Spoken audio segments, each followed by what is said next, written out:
Hello everyone. आज के class में हम लोग पीछे के क्लास में पढ़े थे रॉलेट एक्ट तक पढ़ लिए थे, भारत में राष्ट्रवाद। आज हमारा टॉपिक होगा असहयोग क्यों। आप सब लोग जानते हैं कि असहयोग आंदोलन कैसे हुआ था, क्यों हुआ था, इसके पीछे क्या वजह थी। ये सब चीज अभी के क्लास में हम समझने का प्रयास करेंगे। अगर आप चैनल पे नए हैं तो चैनल को सब्सक्राइब कीजिए, लाइक कीजिए और अधिक से अधिक पढ़ने वाले बच्चों तक शेयर कीजिए। देखिए, आज का हमारा जो टॉपिक है असहयोग क्यों। सबसे पहले मुद्दे की बात आती है कि असहयोग क्यों हुआ, जरा उस चीज को हम समझते हैं। देखिए, हम ये जानते हैं कि अपनी प्रसिद्ध पुस्तक हिंद स्वराज, आपको पूछा जाता है कि हिंद स्वराज पुस्तक के लेखक कौन थे, तो महात्मा गांधी। 1909 में यह प्रकाशित हुई। उनमें महात्मा गांधी ने घोषणा की कि भारतीयों के सहयोग से भारत में ब्रिटिश शासन की स्थापना हुई थी। भारतीय के सहयोग से ही ब्रिटिश शासन की क्या हुई थी, स्थापना हुई थी, और केवल इस सहयोग के कारण ही जीवित रही थी, और भारत के लोग ही उसको सपोर्ट कर रहे थे, तभी वो ब्रिटिश शासन हमारे देश में क्या हुई, स्थापित हुई। हम सब लोग जानते हैं कि हमें आजादी कैसे मिली ये पढ़ाई जाती है, पर यह नहीं पढ़ाई जाती है कि हम गुलाम कैसे हुए, हम पे शासन कैसे किया गया, ये नहीं पढ़ाया जाता। देखिए, यदि भारतीयों ने सहयोग करने से इनकार कर दिया होता, भारत के लोग सपोर्ट नहीं करे होते, इनकार कर देते सहयोग करने से, तो भारत में ब्रिटिश शासन 1 वर्ष के भीतर ही ढह जाएगा और स्वराज आ जाएगा, मतलब इंडिपेंडेंट हो जाएगा। वो खुद अपना राज करने लगे, ब्रिटिश शासन 1 वर्ष के भीतर ही ढह जाएगा। देखिए, हिंद स्वराज M.K. गांधी, मोहनदास करमचंद गांधी के द्वारा लिखी गई ये किताब है। ऑब्जेक्टिव क्वेश्चन में आता रहता है कि हिंद स्वराज पुस्तक के लेखक कौन है, तो महात्मा गांधी, याद रखिएगा। अगला देखिए, गांधी जी ने प्रस्ताव रखा कि आंदोलन चंद्रों के सामने आना चाहिए। एक ही बार में आंदोलन को पुनरुपेन नहीं दे देना चाहिए, पुनरुपेन नहीं करना चाहिए। उसमें असहयोग आंदोलन कैसे बन सकता था, नेताजी के सपोर्ट से सब नेता अगर एक साथ हो, एक प्लेटफॉर्म पे हो, एक जगह पे हो, लोगों के लिए काम करे, तो है ना, वो सामने आ सकता और उससे सक्सेस, सफलता मिल सकती है। और आगे देखिए क्या है, इसकी शुरुआत सरकार द्वारा प्रदान की गई थी। इसकी शुरुआत किसके द्वारा, सरकार द्वारा प्रदान की गई उपाधियों के समर्पण से होनी चाहिए। पहला देखिए, सिविल सेवा, हम सब लोग जानते हैं सिविल सर्वेंट, आजकल उसी को हम लोग यूपीएससी के एग्जाम से जानते हैं, सिविल सेवा अलग अलग होता है। उसके बाद देखिए, उधर फौज में भर्ती होना हो गया, पुलिस में हो गया, पढ़ाई हो गया, सुप्रीम कोर्ट हो गया, ये सब चीज इससे सेवा से, ये सब 5-6 चीजें, 1 2 3 4 5 अलग अलग चीजों में इसकी शुरुआत की जाएगी।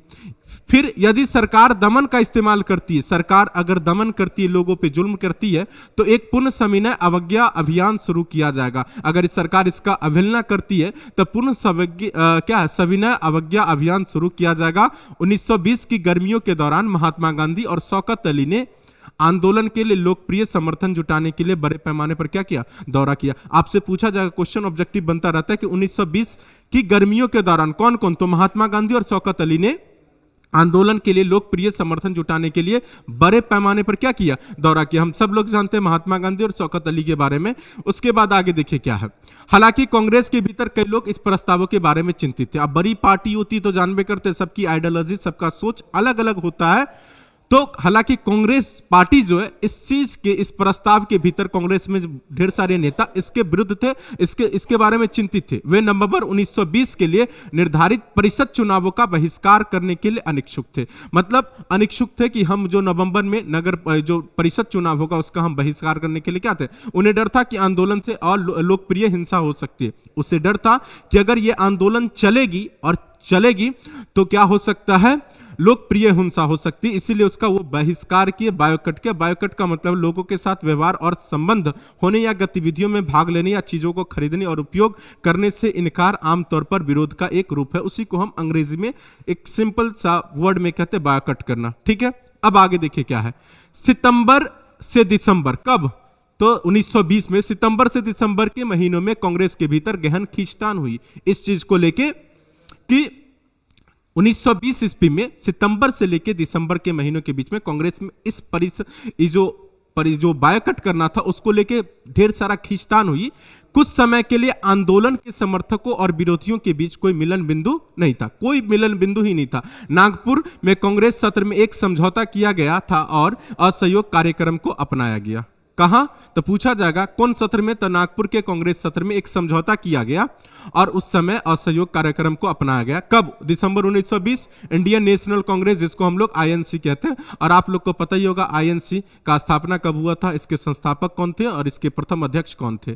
ठीक है, उसके बाद आगे देखिए क्या है। विभिन्न सामाजिक समूहों ने असहयोग के विचार की कल्पना कैसे की थी? अब ये समझते कि असहयोग का अलग अलग समुदाय, अलग अलग जाति, अलग अलग धर्म के लोग इसकी कल्पना कैसे की थी कि ये कैसा कितना बड़ा रूप लेगा, उसको हम समझते। देखिए हम सब जानते हैं सबसे पहले शुरुआत हुई थी तो असहयोग के लिए कि विदेशी कपड़ों का हमें क्या करना है? बहिष्कार करना है। देखिए विदेशी कपड़े का बहिष्कार ये कब हुआ? तो जुलाई 1922 में।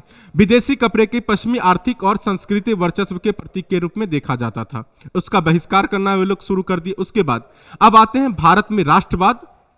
ये आंदोलन के भीतर अलग अलग धाराएं, कस्बों में आंदोलन, ये बड़े गांव शहर सब में कस्बे में बड़ा रूप लिया। उसका सेकंड पार्ट है ये, जरा उसको समझे। देखिए आंदोलन के भीतर अलग अलग धाराएं क्या थी वो समझिए। असहयोग खिलाफत आंदोलन जनवरी 1921 में शुरू हुआ। ये एकदम पूछा जाता है क्वेश्चन, उसका ख्याल रखिएगा कि असहयोग खिलाफत आंदोलन कब शुरू हुई थी? जनवरी 1921 में। इस आंदोलन में विभिन्न सामाजिक समूह ने भाग लिया, प्रत्येक की अपनी विशिष्ट आकांक्षा थी, सबका अलग अलग मानना था, अलग अलग उसका विचार था।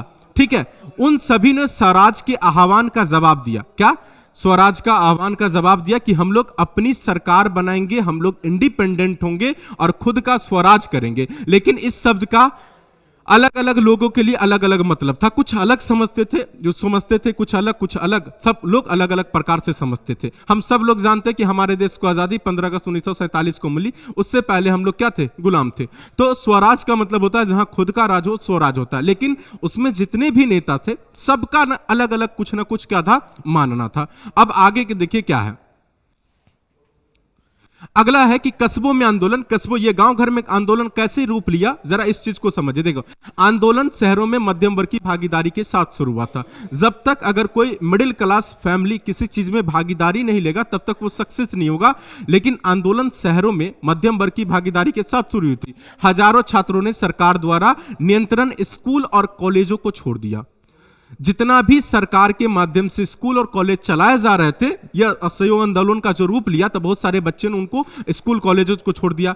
प्रधानाध्यापक और शिक्षकों ने इस्तीफा दे दिया कि हमें अब इस स्कूल कॉलेजेस में नहीं पढ़ाने। उसके बाद वकीलों ने अपनी कानूनी प्रैक्टिस छोड़ दी। जो वकील थे, एडवोकेट, लॉयर्स, उन्होंने अपनी जो पढ़ाई करने क्या कहते हैं प्रैक्टिस जो करते थे वकालत, उन्होंने वो छोड़ दिया। अब देखिए कस्बों में आंदोलन, फिर उसी का पार्ट है मद्रास छोड़कर अधिकांश प्रांतों में परिषद चुनाव का बहिष्कार किया गया। किसको? तो पूछा जाएगा किस जगह को छोड़कर परिषद चुनाव का अधिकांश प्रांतों में क्या किया गया? बहिष्कार किया गया। तो मद्रास को छोड़कर जस्टिस पार्टी गैर ब्राह्मणों की पार्टी, जस्टिस पार्टी गैर ब्राह्मणों की पार्टी ने महसूस किया कि परिषद में प्रवेश करना कुछ शक्ति हासिल करने का क्या है? एक तरीका। समझ लो राजनीति में आओगे तब पहले शुरुआती दौर में कुछ नीचे लेवल से ही जाना पड़ता है। तो जस्टिस पार्टी थी, वो गैर ब्राह्मणों की पार्टी थी, उसने महसूस किया कि परिषद में अगर प्रवेश करेंगे तो हमको कुछ पावर मिलेगा, कुछ शक्ति मिलेगा। उसका एक तरीका है कुछ ऐसा जो आमतौर पर केवल ब्राह्मणों तक ही पहुंच सकता था, वो गैर ब्राह्मणों की पार्टी थी मद्रास। समझ रहे? अब आगे देखिए मद्रास में थी वो। आर्थिक मोर्चे पर असहयोग के प्रभाव क्या थे? अधिक नाटकीय थे। क्या था जरा उसको समझिए। तो पहले था कि विदेशी वस्तु का बहिष्कार किया जाए, जैसे विदेशी कपड़ा है, विदेशी कोई भी चीज है, उसका हम पूर्ण रूपेण बायोकट करेंगे। देखिए जैसे शराब की दुकानों का घेराव किया गया, पूरे शराब को फोड़ दिया गया। विशाल होलिका में विदेशी कपड़े जलाए जाते थे, आग में विदेशी कपड़े को पूर्ण रूपेण जला दिया जाता था। शराब की दुकानों का घेराव करते थे और विदेशी वस्तु जितनी होती थी उसका बहिष्कार करते थे। यह असहयोग का अधिक प्रभाव ये नाटकीय रहा है। उसके बाद देखिए प्रदर्शन या विरोध का एक रूप जिसके द्वारा लोग किसी दुकान या कारखाने कार्यालय में प्रवेश के द्वार को अवरुद्ध कर देते हैं, वही हम लोग उसके कहते हैं घेराव करना। उसके बाद देखिए क्या 1921 और 1922 के बीच विदेशी कपड़े का आयात आधा हो गया। क्या हो गया? जितना कपड़ा पहले यूज होता था वो 1921 और 1922 के वर्षों में पूर्ण रूपेण उसका आधा हो गया। इसका मूल्य 102 करोड़ से गिरकर 57 करोड़ पर हो गया। जहां 102 करोड़, कितने करोड़? 102 करोड़ होता था, वहां गिर के कितने करोड़ पर आ गया? 57 करोड़ पे आ गया। उसके बाद देखिए कई स्थानों पर व्यापारियों और व्यापारियों ने विदेशी वस्तुओं का व्यापार करने या विदेशी व्यापार को वित्त पोषित करने से क्या कर दिया, इनकार कर दिया। जैसे बड़े बड़े व्यवसायी थे, बड़े बड़े लोग थे जो बिजनेसमैन थे, उन्होंने विदेशी कपड़े, विदेशी एजेंसियां या विदेशी अपना व्यवसाय करने से इनकार कर दिया कि हमें यह नहीं करना है। अब आपसे ऑब्जेक्टिव क्वेश्चन पूछा जाएगा कि 1921 और 1922 के बीच जो विदेशी कपड़े का आयात मतलब मूल्य जो था आयात, वो 102 करोड़ रुपया से घट के कितना करोड़ रुपया आ गया, तो कहोगे 57 करोड़ रुपया आ गया। ठीक है, उसके बाद देखिए क्या, जैसे जैसे जैसे बहिष्कार आंदोलन फैलता गया, अब कोई भी आंदोलन होगा धीरे से शुरुआत होकर बड़े लेवल पे जाता है। तो बड़े लेवल पे क्या हो, देखिए लोगों ने आयातित कपड़े त्यागना शुरू कर दिए। जो विदेश से एक्सपोर्ट होता था उसको उन्होंने क्या कर दिया, त्याग कर दिया और केवल भारतीय कपड़े पहनने लगे। अब जरा समझने वाली बात है, जैसे अभी इंडिया में हम लोग देखते हैं कि हम लोग कहते हैं बायो कट करेंगे चाइना का सामान नहीं लेंगे, पर समझते हो चाइना का सामान सब सस्ता होता है और इंडिया का सामान थोड़ा सा कॉस्टली होता है, तो सब आदमी अफोर्ड नहीं कर पाएंगे। वही हुआ आगे जाके, लोगों ने बहिष्कार को तोड़ दिया और फिर यूज करने लगा। भारतीय कपड़ों के मिलों का हथकरघा था उसका उत्पादन बढ़ गया। अब भारत का कपड़ा यूज करने लगा, विदेशी कपड़ा को छोड़ दिया, तो उसका क्या होगा बताइए, तो उसका जो यूजेज करना था वो सब क्या हो गया, बढ़ गया। अब देखिए, लेकिन विभिन्न कारणों से शहरों में यह आंदोलन धीरे धीरे क्या हो गया, धीमा हो गया। अब आपके मन में आएगा कि इस आंदोलन को धीमा होने का क्या कारण है, तो ढेर सारे कारण हो सकते हैं। पहला देखिए, क्योंकि सब लोग अमीर है नहीं, और अमीर लोग जो है अफोर्ड कर पाएंगे भारतीय कपड़ों को, थोड़ा महंगा होता था तो सब लोग अफोर्ड नहीं कर पाए, गरीब लोग नहीं कर पाए, मध्यम वर्गीय नहीं कर पाए। देखिए अब इसके पीछे लॉजिक है, जरा आप समझिएगा। खादी का कपड़ा अक्सर बड़े पैमाने पर उत्पादित है ना, मिल के कपड़े की तुलना में अधिक महंगा होता था और गरीब लोग इसे खरीदने में सक्षम नहीं होते थे। मैंने आपको पहले पढ़ाया था और पहले बताया था कि गरीब लोग जो है खादी के कपड़े को पहनने में मतलब खरीदने में अफोर्ड नहीं कर पाते थे, और उस कारण इसको धीरे धीरे वो क्या हो गया, पूर्ण रूपेण सक्सेसफुल नहीं होगा, धीरे धीरे धीमा पड़ गया। उसके पीछे एक ही वजह है कि उसको सब गरीब लोग खरीद नहीं पाते थे, वो महंगा होता था। ठीक है, खादी कपड़ा अभी भी महंगा ही होता है। अब आगे देखिए, फिर वो बहुत लंबे समय तक मिलके कपड़ों का बहिष्कार कैसे करते थे। अब ये सोचने वाली बात है कि इतने लंबे समय तक वो जो है कौन, तो जो लोग असहयोग आंदोलन में सपोर्ट कर रहे थे, मध्यम वर्गीय वगैरह वगैरह परिवार, वो लंबे समय तक कैसे रह सकते थे बायोकट करे हुए। अब देखिए, इस प्रकार ब्रिटिश संस्थाओं के बहिष्कार ने एक समस्या खड़ी कर दी। इस प्रकार अब ये जो ब्रिटिश संस्था का जो बहिष्कार कर रहा था स्कूल, कॉलेजेस, कोर्ट्स वगैरह वगैरह का, तो ये एक उनके साथ समस्याएं खड़ी हो गई। अब आगे देखिए फिर क्या हुआ, आंदोलन को सफल बनाने के वैकल्पिक भारतीय संस्थानों की स्थापना करनी पड़ी। अब आंदोलन को सक्सेसफुल बनाना है तो उसके लिए आपको अपने स्कूल, कॉलेजेस होने चाहिए, है ना, स्थापना करनी पड़ी ताकि ब्रिटिश संस्थानों के स्थान पर उनका उपयोग किया जा सके। इसलिए कि जो ब्रिटिश के जगह पे यूज हो रहा है उसकी जगह पे अपना होना चाहिए। ऊपर आने में क्या थे, धीमे थे। ये धीरे धीरे प्रोग्रेस कर रहा था, एक बार में इतने पैसे थे नहीं कि उसको पूर्ण रूपेण बना दिया जाए। अब आगे देखिए फिर क्या हुआ, इसलिए छात्र और शिक्षक सरकारी स्कूल में वापस आ गए। इसीलिए जो लोग इनका विरोध कर रहे थे, जो बायोकट कर रहे थे, वो धीरे धीरे इस सब चीज में फिर वापस आ गए। छात्र अपना स्कूल पकड़ लिया और टीचर, प्रिंसिपल सब अपना स्कूल फिर से वापस ज्वाइन कर लिए। वकील सरकारी अदालतों में काम करने लगे, जो लॉयर्स थे वो फिर से काम करने लगे, फिर से सब कुछ नॉर्मल हो गया। अब आते हैं भारत में राष्ट्रवाद। उसी का अगला टॉपिक है ग्रामीण इलाकों में विद्रोह। जरा इसको हम समझने की कोशिश करते हैं। जरा देखिए क्या ग्रामीण इलाकों में विद्रोह कैसे हुआ था। असहयोग आंदोलन से शहरों के लेकर ग्रामीण इलाकों तक फैल गया। शहर से लेकर छोटे छोटे गांव तक यह असहयोग आंदोलन पूर्ण रूपेण फैला। उसके बाद इसने किसानों और आदिवासियों के संघर्षों को अपनी ओर आकर्षित किया, जो युद्ध के बाद के वर्षों में भारत के विभिन्न हिस्सा में विकसित हो रहे थे। जो युद्ध के बाद भारत के विभिन्न मतलब हिस्सों में वो विकसित हो रहे थे, वहां पे अपने ये आकर्षित किया उस चीज को। उसके बाद देखिए क्या, अवध में किसानों का नेतृत्व बाबा रामचंद्र ने किया था। आपसे पूछा जाएगा अवध में किसानों का नेतृत्व किसने किया, तो कहोगे बाबा रामचंद्र ने किया। एक सन्यासी जो पहले गिरमिटिया मजदूर के रूप में फीजी गया था। आपको याद होगा गिरमिटिया मजदूर क्या, अगर आप किताब पढ़ते तो याद होना चाहिए, जिसको बहुत कम पैसे पे बॉन्ड अनुबंध के तौर पे उसको ले जाया जाता था। तो वो थे बाबा रामचंद्र, जो सन्यासी थे, गिरमिटिया मजदूर के रूप में फीजी गया था। अब पढ़ोगे किताब। देखिए यह आंदोलन तालुकदार और जमींदारों के खिलाफ था। किसके? तालुकदार और जमींदारों के खिलाफ था, जिन्होंने किसानों से अधिक उच्च किराए और कर अन्य उपकरणों की मांग की थी। अन्य उपकरणों की क्या की थी? मांग की थी। अब आगे देखिए क्या है, ग्रामीणों के बिना किसी भुगतान योगदान करने के लिए मजबूर किया गया। ये क्या होता, देखो, किसी किसानों के बिना भुगतान का मतलब ये समझाया गया कि बेगार करना पड़ता था और जमींदार के खेतों में काम करना पड़ता था। मतलब इतनी दयनीय स्थिति खराब थी कि लोगों को, जिसके पास पैसा नहीं, गरीब को, तब बड़े बड़े जमींदारों के यहां फ्री ऑफ कॉस्ट में काम करना पड़ता था, रोटी पे काम करना पड़ता था, उससे ज्यादा उसे कुछ नहीं मिलता था। अब आगे देखिए क्या है, किराएदार के रूप में उनके पास कार्यालय की कोई सुरक्षा नहीं थी। किराएदार के रूप में उनके पास कोई भी उसका जो मतलब सुरक्षा होता है, गारंटी, वो कुछ नहीं था। नियमित रूप से बेदखल किया जा रहा था ताकि वह पट्टे पर दी गई भूमि पर कोई अधिकार प्राप्त न कर सके। उसको जो जमीन दिया गया उस पर कोई अधिकार वो प्राप्त नहीं कर पाए। इतनी दयनीय स्थिति उस समय लोगों की थी। अब आइए, किसान आंदोलन ने क्या मांग की? किसान आंदोलन ने मांग की कि भाई हमको राजस्व में जो रेवेन्यू है उसमें छूट कीजिए, कमी कीजिए, बेगार का उन्मूलन कीजिए, उसको कुछ काम धंधे दीजिए। दमनकारी जमींदारों के सामाजिक, मतलब जो सामाजिक है पूरा समाज उसका क्या करने का काम किया? बहिष्कार करने का काम किया, जो दमनकारी है, जो लोगों पे जुल्म ढाता है।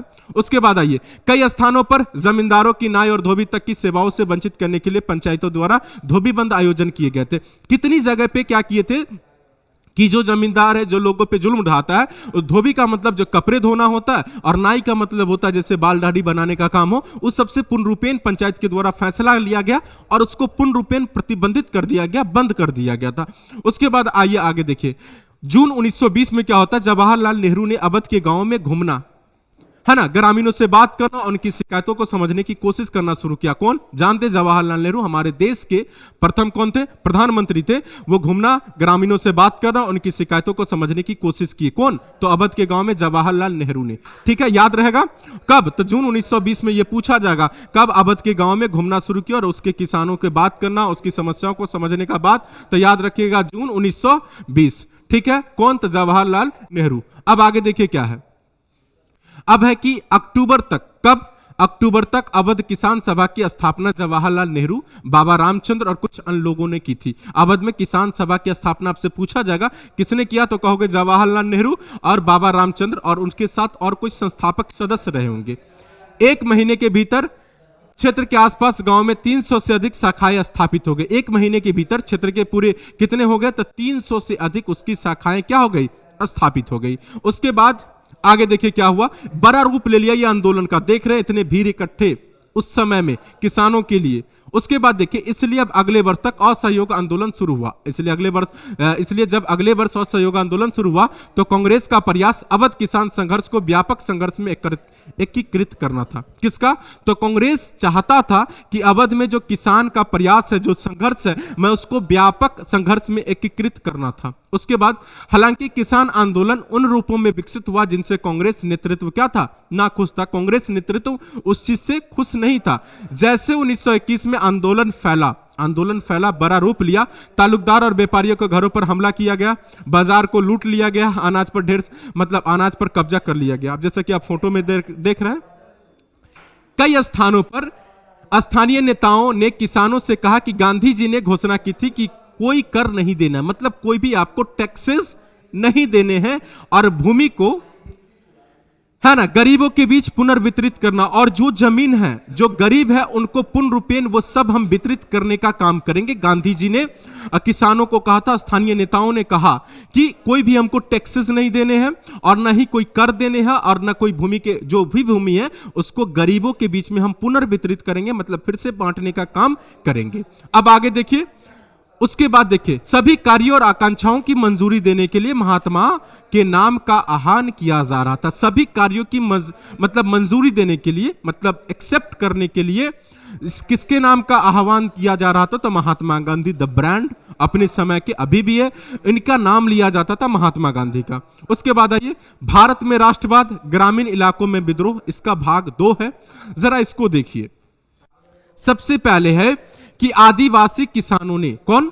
आदिवासी किसानों ने महात्मा गांधी के संदेश और स्वराज के विचार की एक और तरीके से व्याख्या की। आदिवासी किसान, जो उसका शेड्यूल्ड ट्राइब होता है, मतलब जो उन्होंने क्या किया, आदिवासी, गांधी जी और स्वराज का जो, उसको एक अलग तरीके से व्याख्या करने की कोशिश की है। आदिवासी हम सब लोग जानते हैं, हमारे देश में बहुत है। उदाहरण के लिए आंध्र प्रदेश के गुडेम पहाड़ियों में 1920 के दशक में, कब 1920 के दशक में शुरुआत में एक उग्रवादी गुरिल्ला आंदोलन फैल गया। कौन आंदोलन? तो उग्रवादी गुरिल्ला आंदोलन फैल गया। यह संघर्ष ऐसा रूप नहीं था जिसे कांग्रेस स्वीकार कर सके, कांग्रेस उसको स्वीकार ही नहीं करना चाहती थी। उसके बाद देखिए, यहां अन्य वन क्षेत्रों की तरह औपनिवेशिक सरकार ने बड़े वन क्षेत्रों को क्या कर दिया था? पूरी तरीके से बंद कर दिया था। ये सब वन जो है, हरियाली, ये सबको पूर्ण रूपेण क्या कर दिया? बंद कर दिया।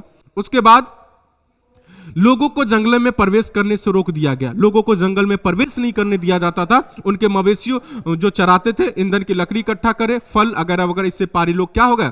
आक्रोशित हो गए। मतलब जंगल है, उसी में वो रहता है, उसी का सब संपत्ति है। अभी हाल फिलहाल में आपने देखा कि छत्तीसगढ़ के जंगलों को काट के अडानी को दिया जा रहा है प्लांट लगाने के लिए, समझ रहे? अभी सोनम वांगचुक जो अभी आपने देखा होगा, ये क्या कहते हैं उसको, लद्दाख में ये बड़े पैमाने पे चल रहा है। तो मवेशी चराते थे, उनकी लकड़ी को काट लेते थे, तो इससे पहाड़ी लोगों में क्या हो गया? आक्रोशित हो गए। उसके बाद आइए, न केवल उनकी आजीविका प्रभावित, आजीविका मतलब जिनसे उनका भरण पोषण हो रहा था वही प्रभावित नहीं हुई, बल्कि उन्हें लगा कि उनके पारंपरिक आधारों से भी वंचित किया जा रहा है। उनका जो पारंपरिक आधार है, जो व्यक्ति, उनको भी क्या कर रहा है? उससे भी वंचित किया जा रहा है। देख रहे हैं ये फोटो में। उसके बाद देखिए क्या है, जब सरकार ने उन्हें सड़क निर्माण के लिए भिखारी देने के लिए मजबूर किया, शुरू करना, तो पहाड़ी लोगों ने उनका क्या कर दिया? विद्रोह कर दिया। पूरी तरीके से विद्रोह कर दिया कि हम तुम्हें सड़क देंगे वगैरह वगैरह देंगे, जैसा कि आप देख रहे हैं। उसके बाद आइए, जो व्यक्ति उनका नेतृत्व करने आया वह एक दिलचस्प व्यक्ति था। वह एक कौन व्यक्ति था? तो दिलचस्प व्यक्ति था। उसके बाद अल्लूरी सीताराम राजू ने दावा किया उनके पास कई तरीके की विशेष शक्ति। अब जरा समझिए, अंधविश्वास अभी नहीं, पहले भी थी और रहेगी भी और अभी भी है। तो वो उसका नाम है, याद रखेगा, अल्लूरी सीताराम राजू ने उन्हें दावा किया कि उनके पास कई तरह की विशेष शक्तियां, मतलब वह सही ज्योतिष भविष्यवाणी कर सकता था और लोगों को ठीक कर सकता था। वह गोली लगने से भी बच सकता था। लोगों का कहता था कि अगर मुझे गोली भी लग जाएगी तो मैं मरूंगा नहीं, बच जाऊंगा। ठीक है, तरह तरह के उन्होंने लोगों को वादा किया। राजू द्वारा, वही जो अल्लूरी सीताराम राजू, मोहित होकर विद्रोहियों ने घोषणा की कि वह भगवान का अवतार था। क्या चीज का अवतार है? भगवान का अवतार है। समझ में कर, तो देश के लोग तो कोई भी चीज को भगवान ही मान लेते हैं, तो उन्होंने मान लिया। राजू ने महात्मा गांधी को महानता की बात की थी। अब राजू समझता था कि हम महात्मा गांधी को यहाँ का लोग ज्यादा मानता, तो महात्मा गांधी को कहा कि वो तो महान, तो उसकी महानता की बड़ाई की। वो असहयोग आंदोलन से प्रेरित थे। लोगों को कहा कि हम असहयोग आंदोलन से प्रेरित है। लोगों को खादी पहनने और शराब छोड़ने के लिए राजी किया। गांधी के रास्ते पे ये भी चल रहे थे कि शराब नहीं पियो, खादी कपड़ा पहनो वगैरह वगैरह की बात करते थे, यही थे। उसके बाद देखिए, लेकिन साथ ही उन्होंने जोर देकर कहा कि भारत न केवल बल के उपयोग से मुक्त किया जा सकता है, अहिंसा से नहीं। उन्होंने यह भी कहा, गांधी जी की बात, कि बल के प्रयोग से किया जा सकता, अहिंसा से नहीं। अब हम सब लोग जानते हैं कि गांधी जी सत्य और अहिंसा के रास्ते पे चलने वाले नेता थे। ठीक है, तो गांधी की बड़ाई करने लगे, गांधी की महानता की बात करने लगे। उसके बाद आगे देखिए, गुडेम विद्रोहियों ने पुलिस स्टेशनों पर हमला कर दिया। कहां कर दिया? पुलिस स्टेशनों पर हमला कर दिया। ब्रिटिश अधिकारों को मारने का प्रयास किया और स्वराज प्राप्त करने के लिए गुरिल्ला युद्ध किया। स्वराज प्राप्त करने के लिए क्या किया? गुरिल्ला युद्ध किया। राजू को 1924 में पकड़ लिया गया और मार दिया गया। कब? तो पूछा जाएगा, राजू को, वो अल्लूरी सीताराम राजू को कब? तो 1924 में पकड़ लिया गया और गिरफ्तार कर लिया गया और उसको मार दिया गया। उस समय के साथ एक लोक नायक बन गए और उस समय के साथ क्या हो गया? एक लोक नायक बन गए। कौन? ये याद रखिएगा, राजू। उसके बाद देखिए, भारत में राष्ट्रवाद, वृक्षारोपण में स्वराज, ये अगले क्लास में पढ़ेंगे। इससे पहले वाला क्लास जो हमने लिया था, रॉलेट एक्ट, ये वगैरह वगैरह, इससे पहले शुरुआती वाला, मैं इसका आपको डिस्क्रिप्शन में लिंक डाल दूंगा, वहां से वो भी वीडियो आप देख सकते हैं। अगर आप चैनल पे नए हैं, वीडियो अच्छा लगा, इन्फॉर्मेटिव लगा, जानकारी प्राप्त हुई तो लोगों तक भेजिए। आज के लिए इतना ही, जब तक के लिए जय हिंद।